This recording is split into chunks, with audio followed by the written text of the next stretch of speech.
Friends, ఇప్పుడు మీకు ఒక కొత్త ఏరియాని పరిచయం చేయబోతున్నాను.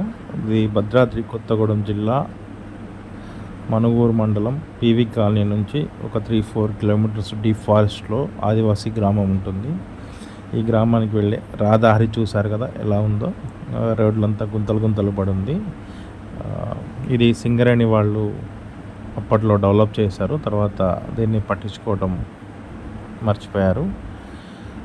ముందుకు వెళ్తే డీప్ ఫారెస్ట్లోకి మనకి ఇటు సైడ్ చూసారుగా మొత్తము చెట్లు, అటు ఇటు చెట్లే, మొత్తం అడవి ప్రాంతము. కొద్ది దూరం వరకు రోడ్డు ఉంటుంది. ఇక్కడ రైట్ సైడ్ తిరిగితే మనకి ఇది రేగులగండి కనపడేది. ఇది నిండుకుండలాగా ఉంది మొన్న కురిసిన వర్షాలకి.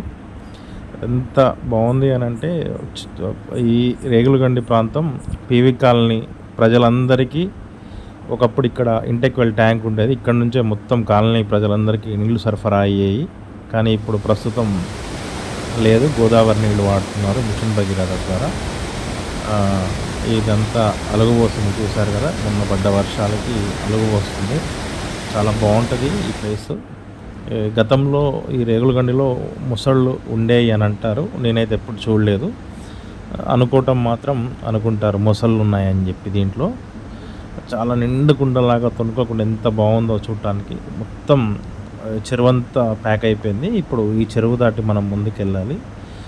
చూడండి ఎంత చుట్టూ కొండల మధ్యలో రేగులగండి అంటారు దీన్ని. ఇక్కడ నుంచి దాదాపు దీని కింద చాలా ఆయకట్టు ఉంది. కొన్ని గ్రామాలు, కొన్ని వందల ఎకరాలు ఈ చెరువు దీని కింద పండుతాయి. దీంట్లో చేపలు కూడా వేస్తారనమాట. ఇక్కడ నుంచి మనం ఇప్పుడు బయలుదేరదాం. మళ్ళీ ప్రయాణం మొదలు పెట్టాము ఇక్కడ నుంచి మనం. ఇట్లనే ముందుకి లెఫ్ట్ సైడ్ వెళ్తే లింగమంతుడి జాతర జరుగుద్ది. అది 2 సంవత్సరాలకు ఒకసారి జాతర జరుగుద్ది. యాదవ సోదరులంతా అక్కడ భారీ ఎత్తున పాల్గొంటారు. ఈ చుట్టుపక్కల ఉన్న ఈ నియోజకవర్గ ప్రజలు, పినపాక నియోజకవర్గ ప్రజలందరూ ఆ జాతరలో వెళ్తారు. చాలా బాగుంటుంది అక్కడ. అది నేను మీకు నెక్స్ట్ వీడియోలో చేసి చూపెడతాను. ఈ రోడ్లంతా వంకర టింకరగా, గుంతలు గుంతలుగా ఈ రోడ్డు అంతా ఉంటుంది. దాదాపు ఇప్పుడు మనం చూడబోయే గ్రామం, అక్కడ విద్యుత్ సౌకర్యం లేదు. అక్కడ దాదాపు ఒక 240 జనాభా కలిగిన ప్రాంతం ఇది. అది మీకు చూపెడతాను ఆ ప్రాంతం ఎలా ఉంది, అక్కడ వాళ్ళ జీవన శైలి, అక్కడ వైద్య సదుపాయం అందుతుందా లేదా, స్కూలు పిల్లలు ఎలా చదువుకుంటున్నారు, తదితర విషయాలన్నీ మనకి ఇప్పుడు ఈ వీడియో చివరి వరకు స్కిప్ చేయకుండా చూడండి. ప్రతిదీ మీకు పిన్ టు పిన్ వివరిస్తాను. ఇక్కడ ఒక వాగు, చిన్న వాగు ఉంటుంది. ఇది దాటి చిన్నదే, స్మాల్, ఇది దాటి మనం ముందుకు వెళ్ళాలి. కనపడుతుంది వచ్చేదే ఊరు. ఇది రేగులగండి ప్రాంతం. ఇది కొత్త గుంపు అంటారు. దీనిపైన ఇంకా లోపలికి వెళ్తే చాలా అడవి లోపల ఇంకొక 2 గ్రామాలు ఉన్నాయి. అది అక్కడికి మనం ఈ టైంలో వెళ్ళడం సాధ్యం కాదు. అసలు రహదారి బాగుండదు. నడిచి 2 వీలర్ దాదాపు టైర్లన్నీ బురదలో సగం వరకు ఇరకపోతాయి. గతంలో నేను ఒకసారి ప్రయత్నం చేసి వెనుదిరిగాను. ఆ వీడియో కూడా మీకు ఒకసారి నేను మన ప్రీవియస్ వీడియోస్లో చూడండి, చెక్ చేయండి. ఇదే రేగులగండి ప్రాంతం. పాత పెంకులు, ఇవి కొత్త పెంకులు కాదు, పాత పెంకులు, ఇల్లు పీకేసిన పెంకుల్లో వీళ్ళు తీసుకుపోయి అక్కడ వీళ్ళు ఇట్లా వేసుకుంటారు అనమాట. ఈ చుట్టూ దళ్ళు చూసారా, అక్కడ లోకల్ దొరికే, అడవిలో దొరికే వాటితో దళ్ళు కట్టుకొని వీళ్ళు వ్యవసాయం, ముఖ్యంగా వ్యవసాయ జీవనాధారమే వీళ్ళది. ఆదివాసీలు వీళ్ళు. దాదాపు ఒక 240 జనాభా కలిగిన ప్రాంతం ఇది. ఇక్కడ విద్యుత్ సౌకర్యం ఉండదు. చూడండి ఎలా ఉందో వీళ్ళ ఇల్లు, వీళ్ళ దడులు. ఇంకా డెవలప్మెంట్కి నోచుకొని గ్రామం ఇది. ఇది చూశారు కదా, సింగరేణి వాళ్ళు గతంలో ఇక్కడ ఒక 6 మెగావాట్ కిలోవాట్ పవర్ ప్రాజెక్ట్. ఈ మీకు చూపెట్టే వీడియో గతంలో నేను తీసింది, ఇప్పుడు చూపెడుతున్నాను. అప్పుడు అలా ఉండేది, ఇప్పుడు ఇలా ఉంది ఇది. దీంట్లో ఉన్న బ్యాటరీస్ అన్నీ ఖరాబ్ అయిపోతే దాన్ని తీసుకొని వెళ్ళిపోయారు. ఇక్కడ విద్యుత్ సౌకర్యం లేదు. రూమ్లో ఉన్న సామాను ఇది అంతా వైర్లన్నీ పీకేశారు. ఈ ప్యానల్స్ చూడండి, ఇక్కడ ఈ ప్యానల్స్ అన్నీ కూడా ఖరాబ్, మొత్తం స్టేజ్కి వచ్చేసినాయి. ఖరాబ్ అయ్యే స్టేజ్కి పిచ్చి మొక్కలు మొలిచినాయి. దీని చుట్టూ ఫెన్సింగ్ వేశారు.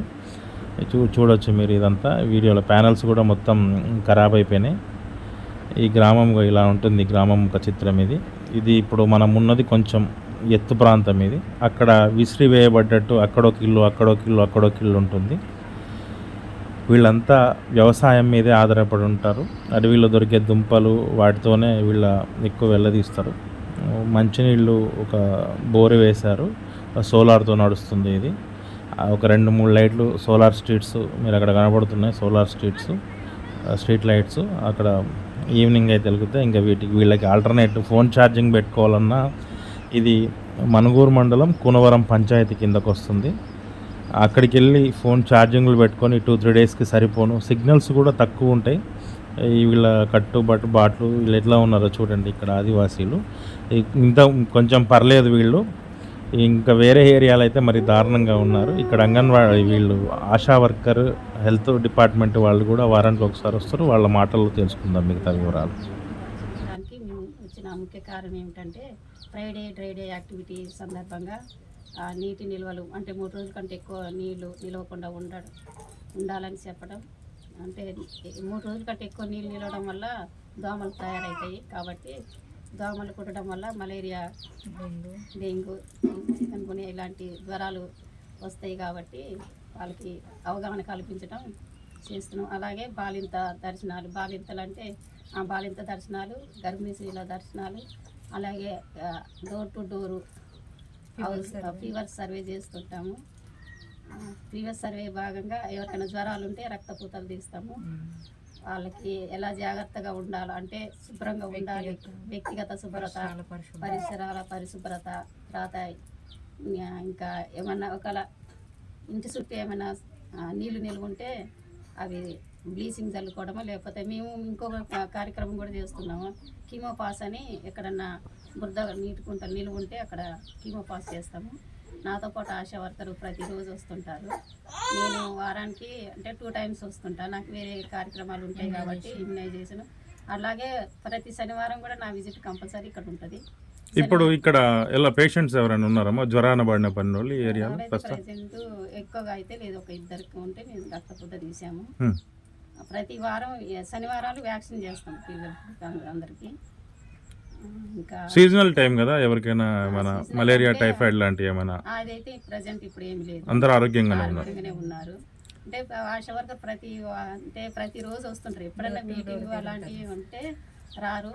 మాతో పాటు అప్పుడప్పుడు హెల్త్ అసిస్టెంట్ ఉంటాడు ఉమేష్ అని, తను కూడా అసలు ఆయనకి మొత్తం ఒక 5-6 సబ్ సెంటర్లు ఉంటాయి కాబట్టి ఆయన నెలకు ఒకసారి వస్తారు. మధ్యలో వారానికి ఒకసారి హెల్త్ క్యాంపులు కూడా పెడుతుంటాం. మాకు ఎమ్మెల్యే ఈ గ్రామం ఆరోగ్యంగా ఉండడానికి ముఖ్య కారణం వీళ్ళే అని చెప్పాలి. ఆశా వర్కరు ప్రతిరోజు ఈ గ్రామాన్ని విజిట్ చేస్తుంది. ఆశా వర్కర్ శారదా గారు, ఏవి లక్ష్మి సిస్టర్, ఇప్పుడు మాట్లాడేది ఏవి లక్ష్మి గారు. తను కూడా వారానికి ఒకసారి వచ్చేసి ఇక్కడ ఉన్న వాళ్ళకి వ్యాక్సిన్స్ ఇవ్వటం, పరిసరాలపై పరిశుభ్రతపై వీళ్ళకి అవేర్నెస్ ప్రోగ్రామ్స్ కల్పించడం లాంటివి చేస్తూ ఉంటారు. ఏ నైట్ అయినా ఆశా వర్కర్ వచ్చి డెలివరీకి అంబులెన్స్ ఉంటుంది, అంబులెన్స్లో తీసుకెళ్ళి అడ్మిట్ చేస్తున్నారు. ఒకళ్ళు కూడా ఇంటి దగ్గర డెలివరీ అవ్వట్లేదు, అందరు కూడా హాస్పిటల్లోనే డెలివరీ అవుతున్నారు. మా ఆశా వర్కర్ చాలా బాగా సపోర్ట్ చేస్తున్నారు. అంటే కొంచెం అంటే నాకు 4 విలేజెస్ కాబట్టి నేను వారానికి 2 టైమ్స్ వస్తాను. తను మాత్రం రెగ్యులర్గా వస్తుంది. ఏదో ఒక రోజు స్కూల్ కూడా ఉంది, మీరు చూడొచ్చు. ఇక్కడ కనపడేది మనకి స్కూల్, ప్రాథమిక పాఠశాల రేగులబండి. ఈ ప్రధానోపాధ్యాయులు గారు, ఇక్కడ పిల్లలు మనం వెళ్ళేసరికి లంచ్ టైం అయింది. వాళ్ళు ఇక్కడ ఆట విడుపు మన స్థలంలో ఆడుకుంటున్నారు. చాలా యాక్టివ్గా ఉన్నారు ఇక్కడ పిల్లలు. నాకు చాలా హ్యాపీ అనిపించింది. అతి తక్కువ మంది పిల్లలే ఉన్నారు ఇక్కడ. ప్రధానోపాధ్యాయులు వారు ప్రతిరోజు అప్ అండ్ డౌన్ చేస్తుండే అంత అడవిలో కూడా వెళ్ళి తన వృత్తి ధర్మం నిర్వహిస్తూ ఉన్నాడు. కాకపోతే ఈ కాంపౌండ్లోనే కొంచెం అంతా మురికిగా ఉంది. కాంపౌండ్ వాల్ ఒకటి లేదు, మొత్తం గుంతలు పడి వర్షపు నీళ్ళు నిలిచిపోయి రోగాలు రావడానికి అవకాశం ఎక్కువగా ఉంది. నా పేరు ఈ రాంబాబు అండి, నేను హెడ్ మాస్టర్ ఇక్కడ. మా స్కూల్లో 31 మంది పిల్లలు చదువుతున్నారండి. దాదాపుగా ప్రతిరోజు 80 to 90% అటెండ్ అవుతారు. బాగానే ఉంటుంది ఇక్కడ. కాకపోతే పేరెంట్స్ పిల్లల్ని చాలా తీసుకెళ్తూ ఉంటారు. తీసుకెళ్ళినప్పుడు 2 రోజుల నుంచి మ్యాక్సిమం వారం రోజుల దాకా కూడా తీసుకెళ్ళి అక్కడ ఉంచుకుంటూ ఉంటారు. ఆ రకంగా కొంచెం హాజరు శాతం అనేది కొంచెం తగ్గుతూ ఉంటుంది. మిగతా విషయాలు బాగుంటుంది. గ్రామస్తులు మీతో ఎలా ఉంటారు? గ్రామస్తులు అంటే ఇక్కడ వీళ్ళంతా కూడా దాదాపు 90% రిలేటెడ్ పీపుల్ కాబట్టి కొంచెం కలవడానికి జంకుతూ ఉంటారండి. కాకపోతే దీంట్లో కొంతమంది ఉన్నారు కొంచెం తెలిసిన వాళ్ళు, వాళ్ళ యొక్క ప్రోత్సాహం బాగానే ఉంటుంది. చాలా దూరం ఉంది కదండి, ఊరికి రహదారి సౌకర్యం కూడా బాగాలేదు. మీరు ఇదంతా ఫారెస్ట్ ఏరియా కదండి, ఆ, అందువల్ల వీళ్ళకు ఫారెస్ట్ డిపార్ట్మెంట్ క్లియరెన్స్ లేకపోవడం వల్ల మెయిన్గా రోడ్డు లేదు, రోడ్డు లేకపోవడం వల్ల కరెంటు లేదు. అందువల్ల ఇది డెవలప్ అయ్యే అవకాశం లేదంటే రోడ్డు క్లియరెన్స్, వాల్ క్లియరెన్స్ ఇస్తే మాత్రం రోడ్డు పడుతుంది, రోడ్డు పడితే కరెంట్ వస్తుంది.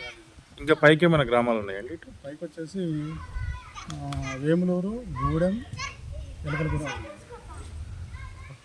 ఇక్కడ అంగన్వాడీ పిల్లలు ఎంతమంది ఉన్నారు? అంగన్వాడీ పిల్లలు వచ్చేసి దాదాపుగా ఒక 16 to 18 మెంబర్స్ ఉన్నారట. అయితే ఇక్కడ పనిచేస్తున్నటువంటి అంగన్వాడీ మేడంకి వచ్చేసి ప్రమోషన్ వచ్చింది, తను ఊరికి వెళ్ళిపోయారు. ప్రస్తుతం ఈ పిల్లలు ఖాళీగానే ఉన్నారు. తను నెలకోసారి వచ్చేసి వాళ్ళకు ఫీడింగ్ ఇచ్చేసి వెళ్తుంది. మరి ఇప్పుడు అంగన్వాడీ ఎవరు వండి పెడుతున్నారు వీళ్ళకి పిల్లలు? వాళ్ళ పిల్లలు ఎవరు పెట్టలేదు, ఆమె వచ్చేసి ఆ ఫీడింగ్ ఇచ్చిపోతుందండి. డైలీ వస్తుందా? లేదు, నెలకు 1-2 సార్లు వస్తుంది.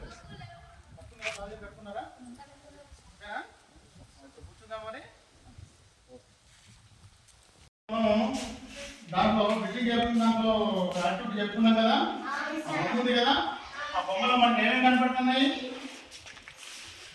స్కూల్ కనపడుతుంది, ఇంకేం కనపడుతుంది?